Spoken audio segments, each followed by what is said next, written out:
We have folks coming to the farm who may be eating conventionally, and so after our farm tour, what we talk about is that we here in North Carolina have $35 billion worth of food consumption a year, and if we just added 10% more of that to North Carolina grown produce, and preferably sustainably grown produce and berries, we could provide something in the neighborhood of 70,000 new jobs, and certainly would be cutting down the amount of carbon that is being consumed as it comes across from California and Arizona, where over 90% of our total produce is coming from.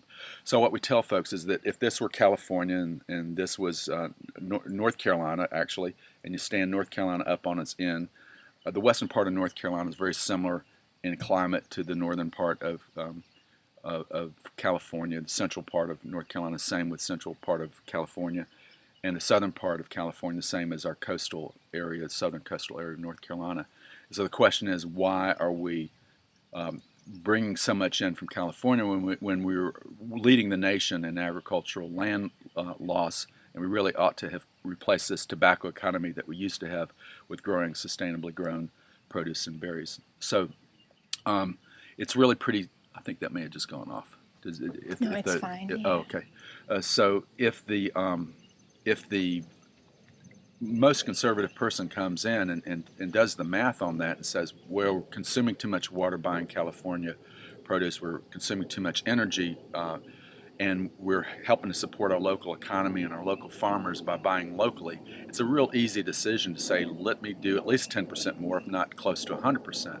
And we suggest folks just go home and have a big party, ask everybody with a potluck to have bought their produce at the local farmers market, at the local section at their grocery store, and have a big celebration of local farmers. Maybe even invite a local farmer to the community dinner or the family dinner, and just begin to spread the word that all we have to do is vote with our pocketbook, and all of a sudden we will have changed our food system from one that doesn't make any sense to one that will be sustainable. California's number of 100-degree days is going to increase by over 50% by the year 2050 as the globe warms up.